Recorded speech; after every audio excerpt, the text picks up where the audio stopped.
Kila mmoja ambaye umehudhuria ibada hii, neema ya Mungu ipo hapa kwa ajili yako jioni ya leo.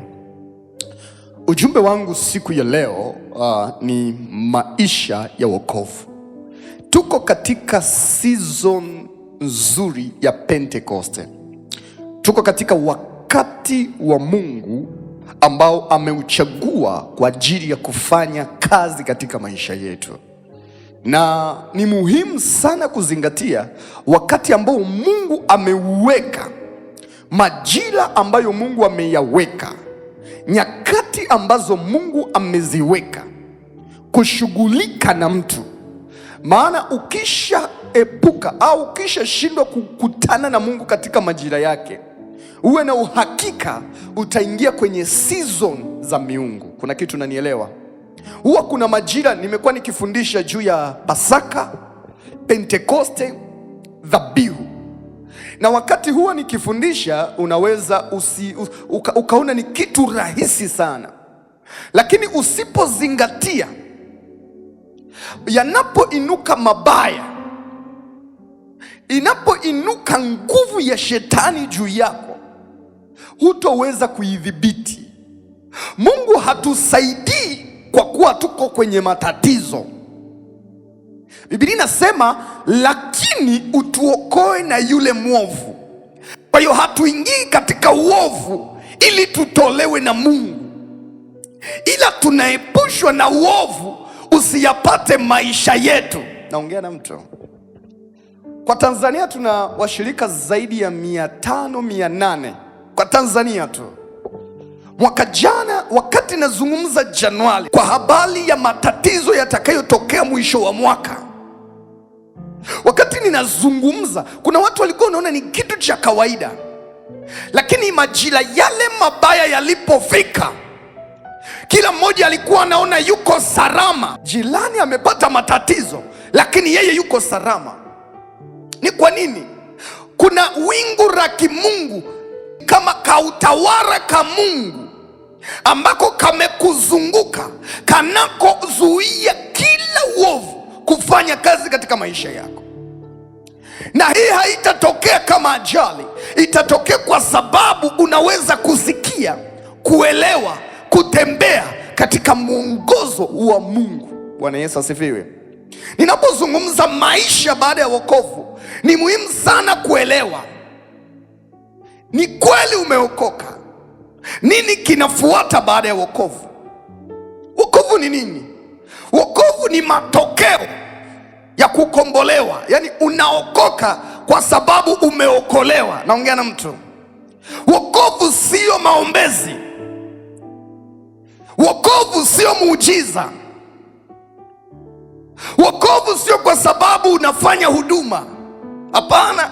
Yaani unaweza ukaona mtumikia huyu Mungu, unaweza ukawa umepokea muujiza, unaweza ukawa muombaji, lakini wokovu hauko juu yako. Naongea na mtu.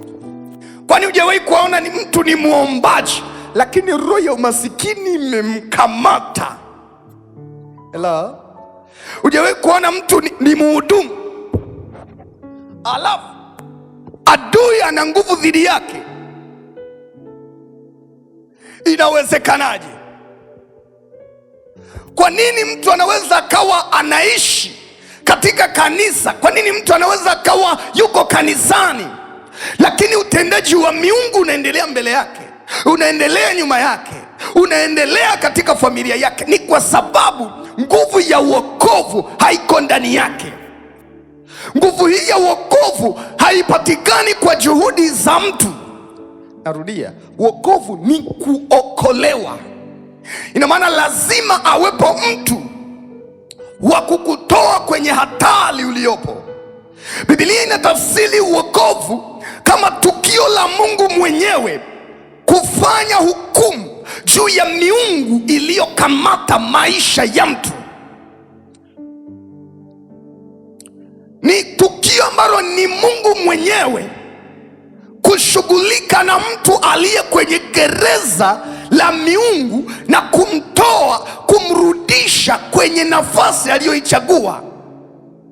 Biblia inazungumza Mungu alimpenda Ibrahimu akiwa huko Uru ya Kaldayo, Babeli ya zamani, akamwambia, nataka nikutoe kwenye nyumba ya baba yako, nataka nikutoe kwa ndugu zako. Ni kweli Babeli ni eneo la miungu, nataka niwe Mungu wako, na hauwezi kukaa mahali hapa ukiwa chini ya madhabahu za shetani. Mungu anazungumza kitu cha ajabu, anasema nitakutoa, nitakuondoa kwenye miungu iliyokamata maisha yako. Biblia inazungumza kitu cha ajabu.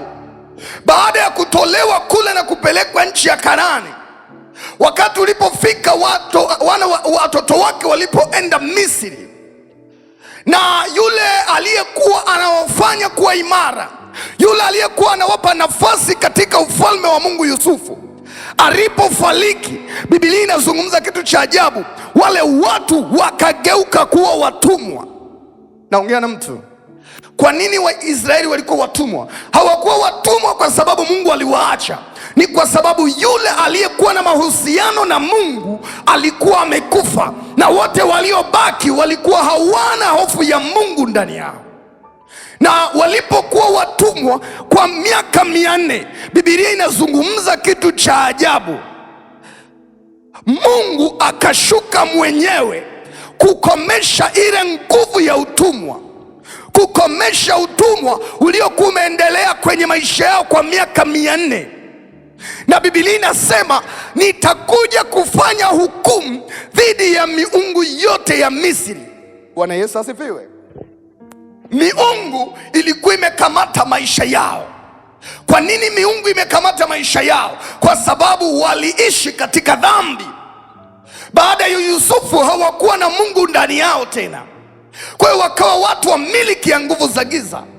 Na Mungu anaposhuka anakuja kulipa miungu, anakuja kuwalipia sababu ya kuwa chini ya roho za miungu iliyokuwa juu ya Misri.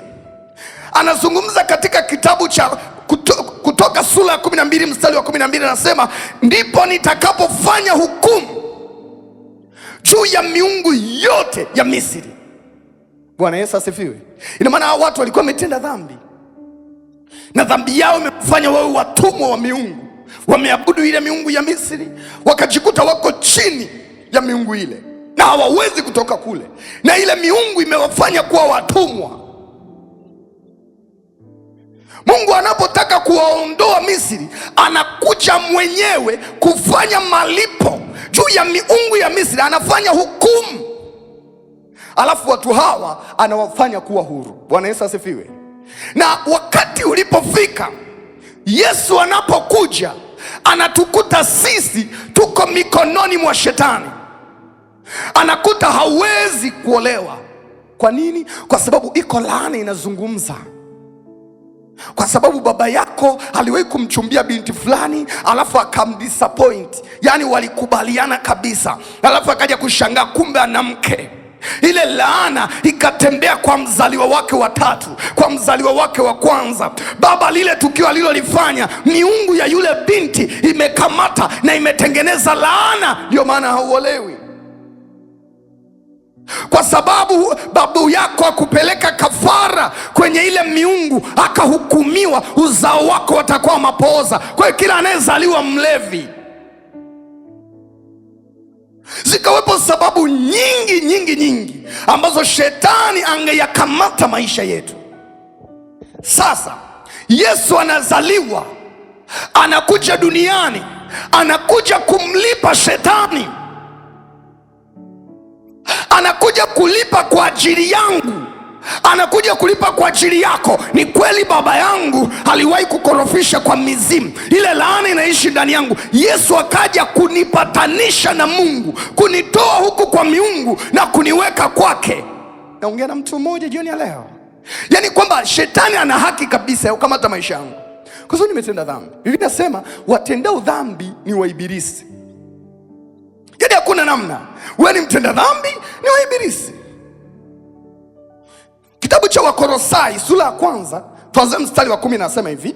Wakolosai sura ya 1 mstari wa 10 anasema hivi: mwenende kama ulivyo wajibu wenu kwa Bwana, mkimpendeza kabisa, mkizaa kwa kila kazi njema na kuzidi katika maarifa ya Mungu, mkiwezeshwa kwa uweza wote kwa kadri ya nguvu ya utukufu wake, mpate kuwa na saburi ya kila namna, uvumilivu pamoja na furaha. Mstari wa 12, mkimshukuru Baba aliyewastahilisha kupokea sehemu ya urithi wa watakatifu katika nuru. Sikiliza huu mstari wa 12 anachosema, mkimshukuru Baba aliyewastahilisha. Wastahilisha, kuna mtu hanielewi. Yani ulikuwa hustahili, sasa kasababisha ustahili. Naongea na mtu, yani kwamba kuna mtu aliyekustahilisha. Ina maana kile nilichotakiwa kugharimia sasa siwezi kugharimia. Yani kuna mtu anafanya kwa ajili yangu. Kuna kitu naelewa, kuna kitu naelewa. Sasa sisi tulikuwa hatustahili. Sasa Biblia inasema tulistahirishwa. Na tulistahirishwa nini? Kupokea sehemu ya urithi wa watakatifu. Kuna kitu nanielewa? Yani watu ambao ni kamili kabisa, watu ambao ni sahihi kabisa, yani wao na Mungu wanapatana Sasa Biblia inasema kuna mtu aliyetusababishia. Na anasema naye alituokoa. Sema aliniokoa. Aliniokoa. Anasema hivi, alituokoa katika nguvu za giza na akatuhamisha. Ina maana uliokolewa na haukuachwa pale pale, akakuingiza katika ufalme wa mwana wa pendo lake. Yani kwamba ulikuwa umekamatwa, ulikuwa haufai, ulikuwa haustahili, lakini umepewa urithi, alafu ukaokolewa, alafu ukahamishwa. Na haukuhamishwa tu ukawekwa popote, ukaingizwa katika ufalme. Ina maana yuko mfalme ambaye anaamua kwa ajili ya maisha yako, sio yule tena mfalme wa ukoo wenu. Kuna miungu, kuna watu, kuna mizimu inaamua mvua inyeshe, nani aolewe, nani asioe, nani apate hela, nani awe masikini, nani afe, nani aishi. Sasa Mungu alichokifanya, alikuja kutuondoa kwenye hii mamlaka. Ina maana kwetu wakiamua kwa ajili yangu, ni kweli jina langu watalichukua.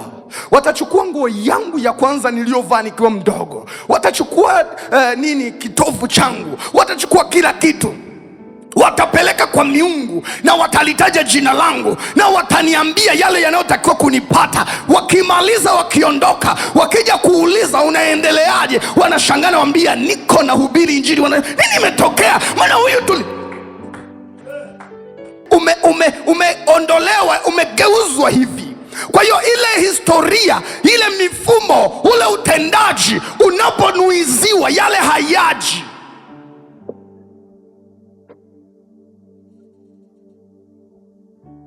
Sijui kama naongea na mtu. Mwandishi wa Waefeso sura ya kwanza mstari wa 3 anasema hivi, atukuzwe Mungu Baba wa Bwana wetu Yesu Kristo, aliyetubariki kwa baraka zote za rohoni katika ulimwengu wa roho ndani yake Kristo. Kawapi? Kuna wakati wetu kinunua viti, shemeji yangu hapo Jackie huwa ananiambia, namwambia hiki anawezeka shilingi ngapi? Milioni 8. Milioni 8 imetoka wapi? Neema. Sasa anasema hivi, tumebarikiwa baraka zote za rohoni ndani yake Kristo. Yani kuwa ndani ya Kristo ndicho kinachosababisha uwe wewe. Ina maana ukiloteti, ukizunguka tu umeisha. Anasema mstari wa 4, kama vile alivyotuchagua yeye kabla ya kuwekwa misingi ya ulimwengu, ili tuwe watakatifu, watu wasio na hatia mbele zake katika pendo. Yani ndivyo tulivyokuwa tumeumbwa. Anasema kwa kuwa alitangulia kutuchagua ili tufanywe wanawe kwa njia ya Kristo Yesu, sawa sawa na uradhi wa mapenzi yake. Sasa nini anazungumza katika mstari wa 4 na wa 5? Mstari wa 4 anazungumza kuna namna tuliumbwa. Yani mimi wakati natoka kule mbinguni, sikuwa na yale maroho ya mama yangu, sikuwa na yale maroho ya baba yangu. sikuwa na yale maroho ya kijijini kwetu. Sasa nilipozaliwa nikavurugwa. Mstari wa 5 unasema hivi, kwa kuwa alitangulia kutuchagua, ijapokuwa tulipotea bado tukachaguliwa ili tufanywe wanawe. Hatutakuwa wanawe kwa sababu ya mama yangu Mastidia, kwamba mama yangu Mastidia alinizaa ndio maana nimekuwa wa Kristo, ndio maana nimekuwa wa Mungu. No, anasema mtakuwa wanangu katika Kristo Yesu. Ina maana atakayekuwa ametuzaa, yule aliyetupitisha ni Kristo Yesu, sio sisi.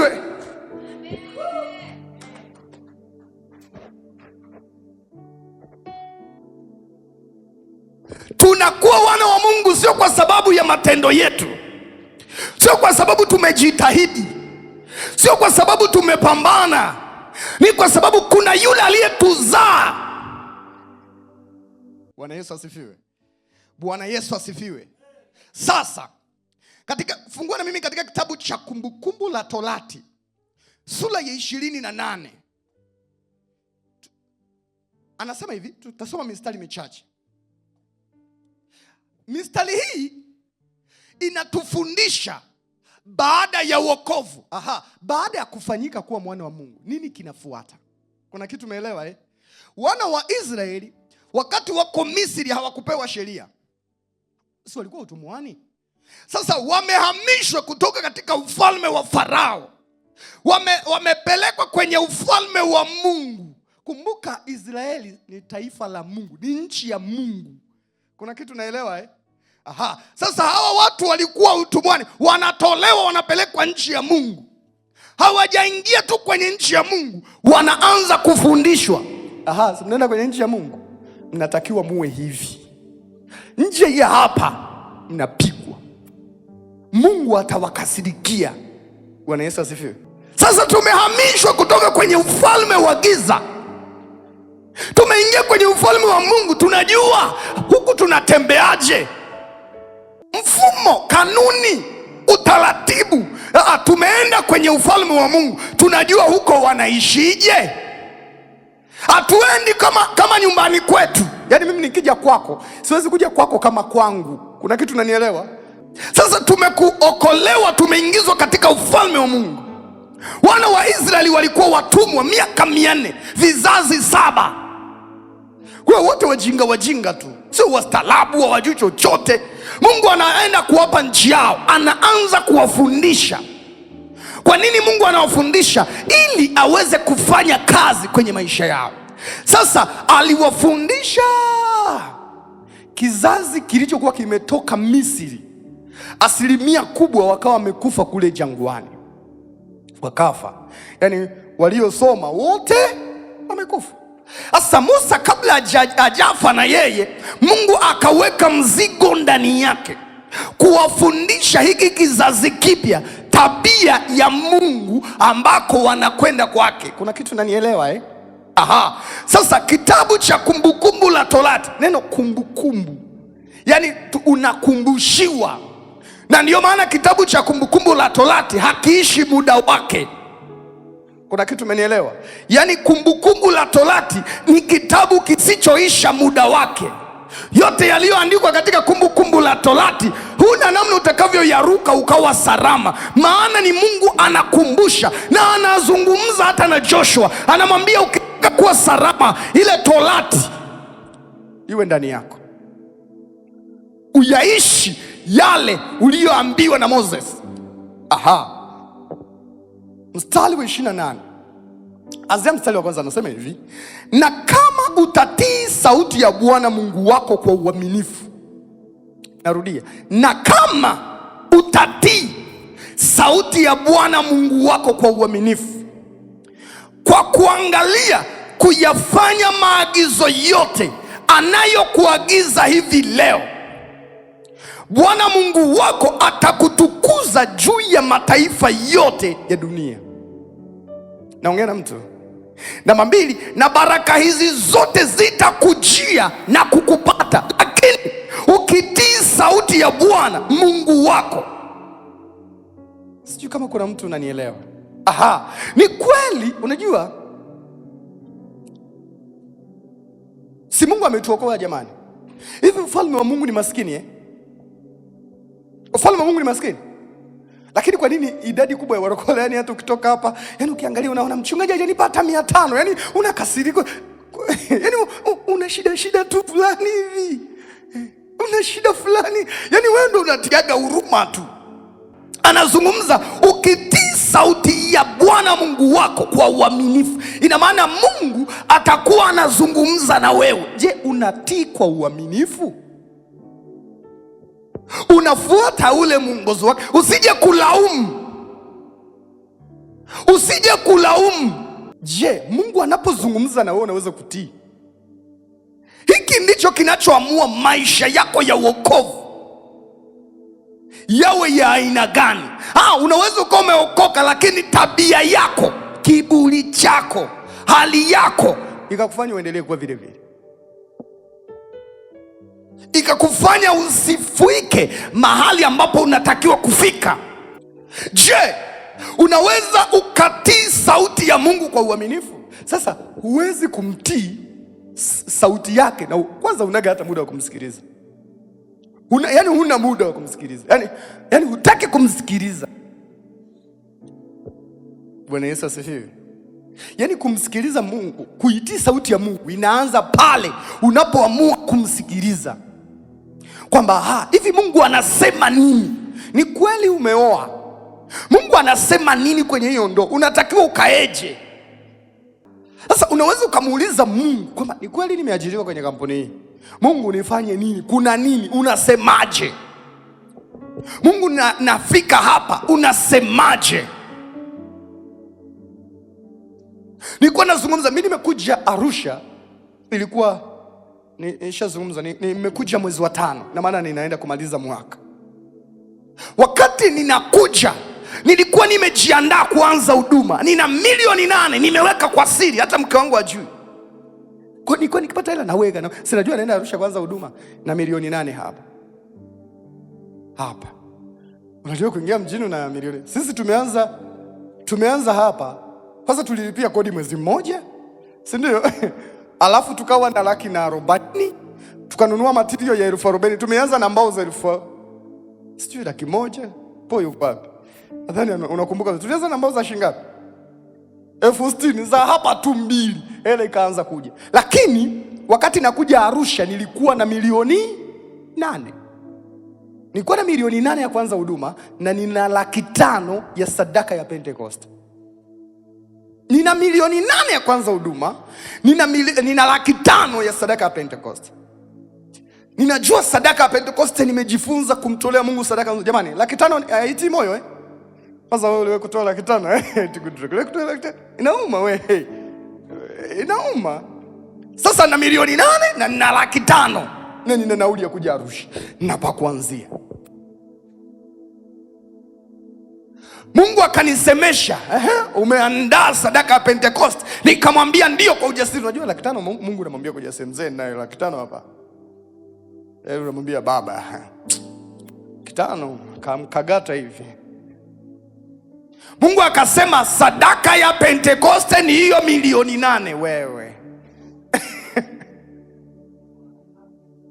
Milioni 8 sadaka. Alafu unatoka kwa mchungaji ambaye Mungu amekuongoza kwamba pale ndo mzazi wako wa kiroho, toa pale milioni 8 na 500,000 ndo nabaki nayo kuja nayo Arusha. Hivi unajua kama yuko hapo mzee wa siku, namwambia mzee hauko serious. Unaweza kama hivi, Mungu kwani kule sinaenda kuanza kazi yako? Atasema ndio. Sasa si hela ya kuanzia, kwani nimekwambia nawaachia watoto? Anakwambia sasa mimi si ndo Mungu mwenyewe nimeamua. Chukua milioni 8 weka pale. Sasa uliwe kutoa sadaka unalia Nikachukua ile milioni 8 ka transfer kwa mama. Mama akanipigia simu, akaniambia mwanangu, tulikuwa tunaanza kuweka sakafu pale. Umetuma hii sadaka, Mungu akaniambia mtoto wako amekutumia sadaka ya kuweka tiles. Usiweke sakafu. Yeye wakati anashangilia, mimi mwana nasema amina mama kwa chini. Na siwezi kumwambia Mungu ndo kaniambia. Yaani ameshajua kumbe nina mtoto tajiri. Angejua nimebaki na 500,000. Milioni 8 yote. Na uzuri mke wangu alikuwa juu. Yote pap kwa mama. Kanunua tairi zikafunga pale kanisani. Utii. Mungu anazungumza nini? Unaweza kumpa nafasi Mungu. Tunaenda msimu wa Pentecost. Kuna mtu anaandaa sadaka ya Pentecost 10,000. Unamwangalia unasema serious. Unamwangalia unasema ujui tu. kama majira ambayo Mungu ameyachagua. Anazungumza nini? Anasema hivi katika sura ya 16 mstari wa 16, mara 3 kwa mwaka. Biblia yako inaweza ikawa imeandika wanaume. Tafsiri zingine za Kiswahili zinakuwa na shida kutafsiri man, eman. Bwana Yesu asifiwe. Man ni nini? Mtu, si ndio? Kwa wataalamu wa lugha, wewe si ndo mwalimu bwana hapa. Man ni, lakini man anaweza akageuka kawa mwanaume, si ndio? Sasa kuna tafsiri zingine unakuta imeandika mahali pa mtu ameandika mwanaume. Sasa anasema hivi, mara 3 kwa mwaka watu wako wote watahudhuria mbele za Bwana Mungu wako mahali alipopachagua, katika sikukuu ya mikate isiyotiwa chachu, yani Pasaka, katika sikukuu ya majuma, Pentekoste, na katika sikukuu ya vibanda, sikukuu ya dhabihu. Na anasema hawatahudhuria mbele za Bwana mikono mitupu. Sasa angalia mstari wa 10 anachosema. Sura hiyo 16 anasema hivi, ndipo utakapomfanyia Bwana Mungu wako sikukuu ya majuma, yani Pentekoste sasa, kwa sadaka ya hiari mkononi mwako, utakayoitoa kwa kadri Bwana Mungu wako atakavyokubalikia. Kuna kitu na Mungu anasema kwa kadri ya kiwango chako. Yaani wewe kipato chako kikoje? Uwezo wako wa mapato ukoje? Kwa sababu hii ni sikukuu ya mbegu.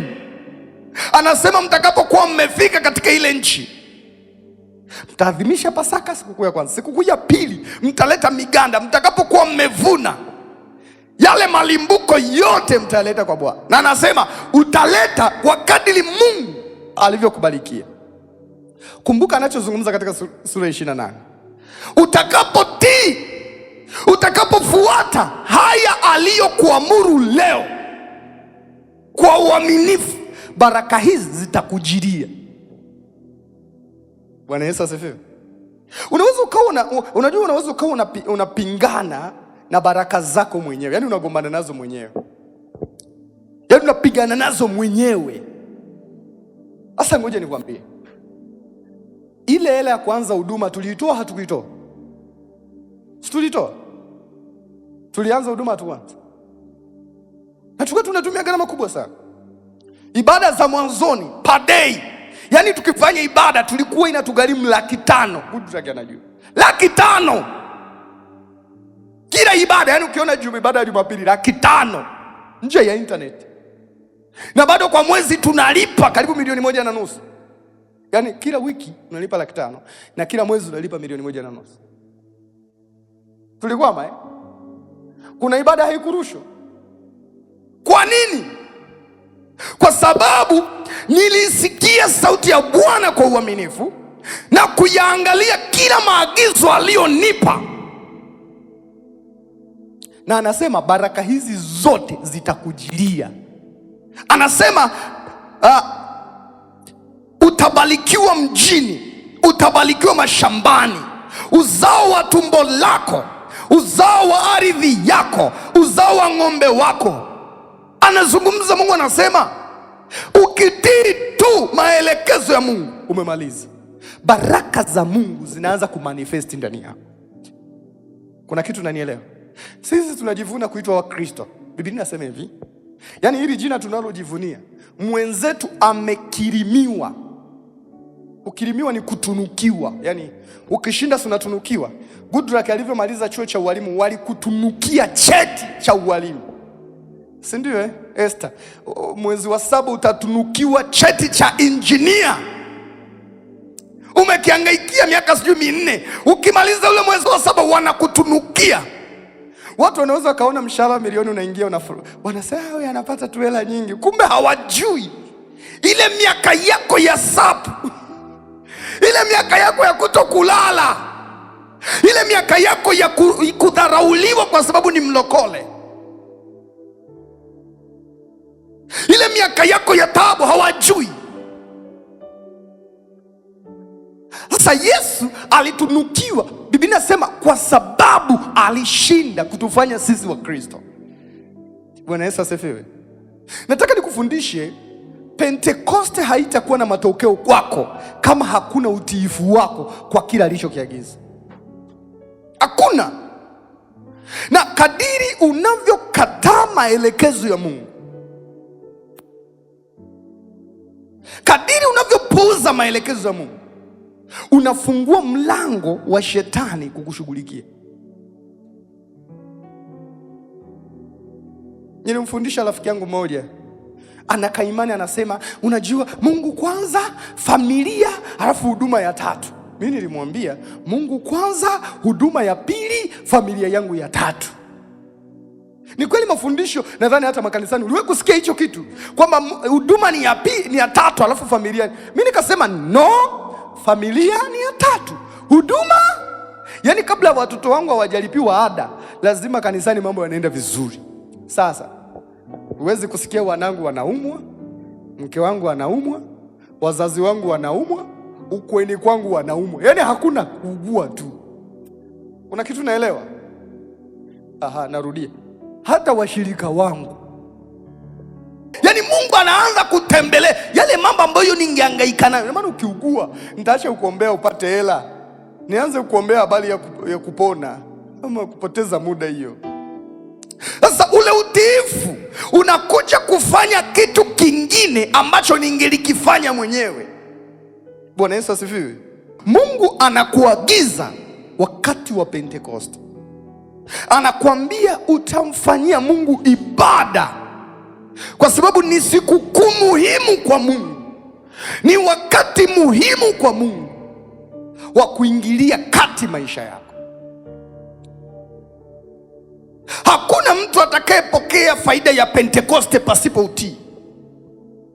Nilikwambia wanafunzi wa Yesu wakati wanakuja kupokea ile ahadi ya Roho Mtakatifu siku ya Pentekoste, haikuwa rahisi kama unavyofikiria. Nilikwambia Yesu alipokamatwa, walianza kukamatwa watu wote ambao ni wafuasi wake, na wanafunzi ndio waliokuwa target.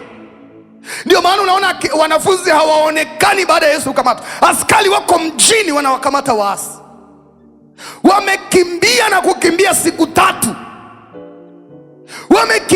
wamekimbia, wanatafutwa kila mahali. Na Yesu alishawaambia tukutane Galilaya.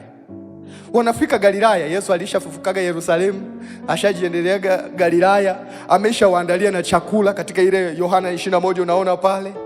Wanafika wanakula, anaanza kuwafundisha. Kumbuka mjini wanatafutwa kule Yerusalemu, kila nyumba ni search. Uliwe kutafutwa na askari? Si mnaona askari hawana akili wakutafute ndio utajua. Yaani kutafuta tu, yani hapa unashanga hao. Yaani kama unakosa ndio utajua askari huwa wanajua kukamata watuhumiwa. Sasa jamaa wanatafutwa. Yesu anamaliza kuagana nao, anamwambia hivi, mnatakiwa mrudi mjini. Yaani sijui kama unaelewa. Yaani kule unakotafutwa ndiko urudi, si ndio? Yaani wewe ulizua huko da wakati uko da, si ndio? Alafu Yesu anakuambia rudi wapi? Wakati pale unafanya nini? Natafutwa. Walikuwa wangapi? 300. Wanarudi, sio siku moja Roho anakuja, siku ya kwanza, siku ya 5, siku ya 7, siku ya 10 ndio Roho anashuka. Unajua wamebaki ngapi? 120. 180 wameenda wapi? Wameshindwa kuvumilia. Ahadi ya Baba inakuja kwa watu waliotii. Utakapoisikia sauti ya Bwana, anasema utakapotii sauti ya Bwana Mungu wako kwa uaminifu, wale waliotii ndio ambao waliopokea kile ambacho Mungu alikuwa amekikusudia. Tunapozungumza Pentekoste, ni siku kuu ambayo unatakiwa uje kwa Bwana kwa malimbuko, na inapita hakuna mbegu uliyoipanda kwenye madhabahu ya Mungu. Baraka za Mungu utapishana nazo. Narudia, baraka za Mungu utapishana nazo. Hautauona utendaji halisi wa kimungu, utabaki na vitu feki tu. Utabaki na vitu feki. Hata kama ni mtumishi wa Mungu, utasaidia watu. Hakuna mashirika kama yana vifafa yote, kila ukifanya hivi yanadondoka yote, ukirudisha yote, kila wiki yale yale. Sasa wewe una upako gani usioponya watu wewe? Kama huwezi kuwa mtiifu, kama huwezi kusikia kile Mungu anachozungumza na wewe, unapishana na baraka zako. Kama huwezi kusimama wakati Mungu anaposema simama, unapishana na baraka zako. Hakuna namna utashinda. Mungu anataka utende nini kwa Bwana? Kile ambacho Mungu atakiangalia kama mbegu yake, kushughulika na maisha yako. Ile mbegu uliyoipanda ndiyo itakayomea na kusababisha matunda. Yaani ukipanda haba utavuna haba. Ukifanya kwa unyonge utavuna kwa unyonge. Andaa sadaka ya Pentekoste, sadaka. Lazima uamue kutafuta fedha ya sadaka. Nilishafundisha nikasema watu wengi wanafikiri sadaka ni kile kilicho mfukoni. Tafuta hela kwa ajili ya kumtolea Mungu. Mbona unatafuta hela ya kusuka wewe? Mbona unatafuta hela ya kununua gari? Huwezi kusema natafuta hela ya kununua kinanda. Kanisa la Mungu tuna vinanda vya kukodi. Katikati ya ibada ndo kinanda kinafika. Wewe ni hata aibu. Sasa mamilioni ya kununua hicho kinanda yako wapi? Sikiliza, kadiri unavyoona ugumu kumtumikia Mungu, ndivyo ilivyo ngumu baraka za Mungu kufika kwako. Wote waliofanikiwa, waliojua wanafanya nini kwa Mungu. Bwana Yesu asifiwe. Hautoi kwa sababu tumekutishia.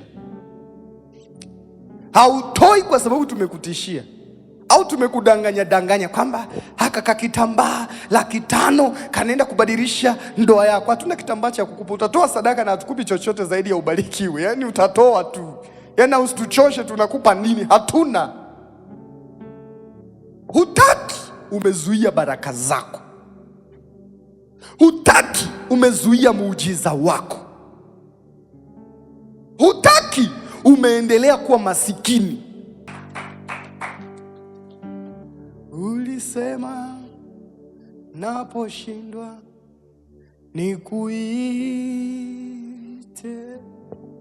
hivi leo nakuita nisikie. Usiende mbali nami, usiniache peke yangu, Mungu wangu Yesu nami. Yes, haleluya. Ulisema naposhindwa nikuite, hivi leo nakuita nisikie.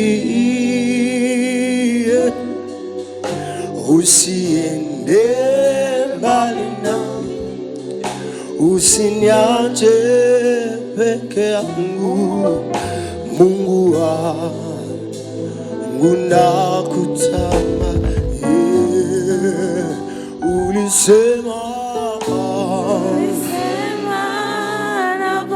Unaweza ukawa ni ukili wao. Nikuite, hivi leo nakuita nisikie. Usiende mbali nami, usiniache peke yangu, Mungu wangu uniongoze. Ulisema naposhindwa nikuite, hivi leo nakuita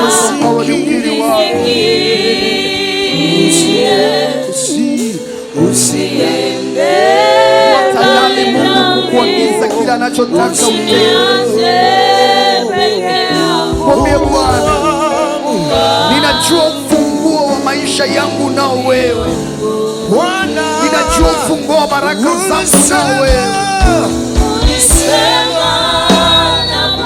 Ndio maana nimekuangukia jioni ya leo.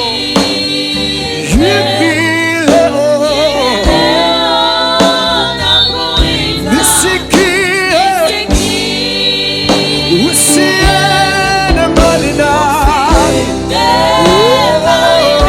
usiniache Mungu wangu, Baba yangu. Yesu, ulisema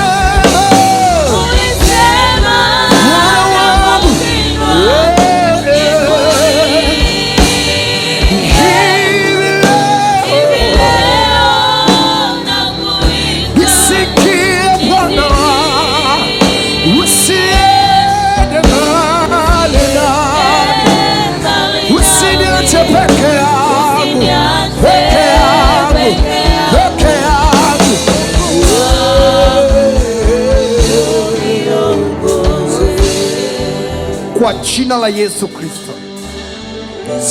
Siku zilizobaki kusherekea Pentekoste, Mungu aliye hai, Mungu aliye mkuu anaenda kukushangaza wewe katika jina la Yesu wa Nazareti aliye hai.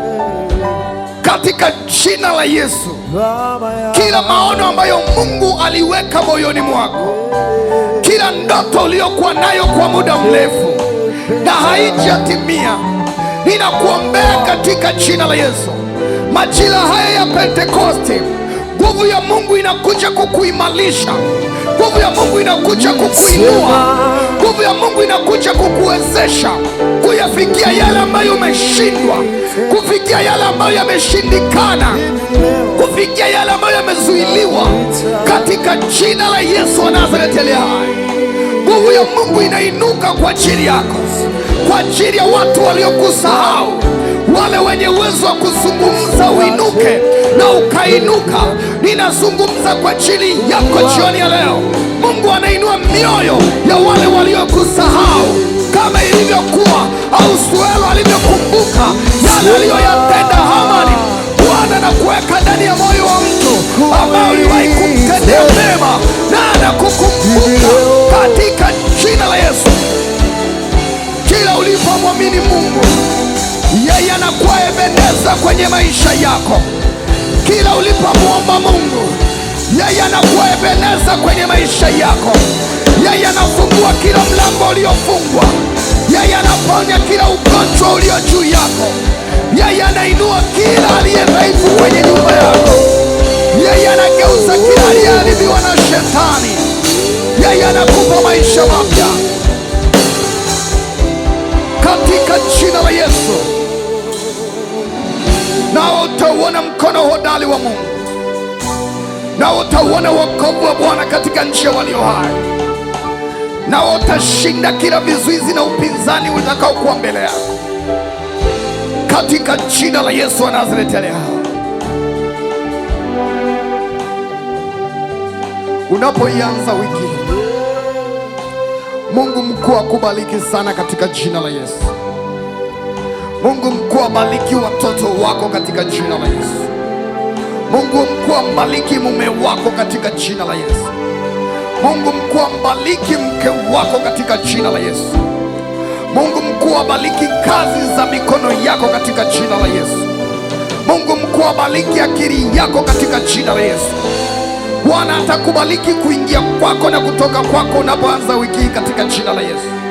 Pokea kila sababu ya kustawi na kufurahia matokeo mazuri kwenye maisha yako katika jina la Yesu. Pokea sababu ya kuendelea mbele tena katika jina la Yesu. Nenda ukafanikiwe kwa kila unachokifanya kuanzia leo katika jina la Yesu. Yule Mungu aliyewafanya wale waliokuwa dhaifu, wale mitume waliokuwa wamejificha kwenye chumba cha ndani, huyu Mungu aliyewafanya wasikilizwe, waeleweke, wakubalike, wafuatwe na maelfu ya watu, ndiye Mungu anayekuinua kukutoa kwenye unyonge wako, kukutoa kwenye udhaifu wako katika majira haya ya Pentekoste, katika jina la Yesu Kristo mwana wa Mungu aliye hai. Mungu akukumbuke, Mungu akumbuke agano aliloliweka la kukukomboa. Mungu akuinue, Mungu akutendee mambo ambayo usingeweza kuyafanya, akutendea ambayo wanadamu wamekataa kukutendea. akustawishe mahali pa ukame, akuboleshe mahali palipo na kudharauliwa, katika jina la Yesu wa Nazareti. Wewe ni mbarikiwa katika jina la Yesu. Pigie Bwana Yesu makofi.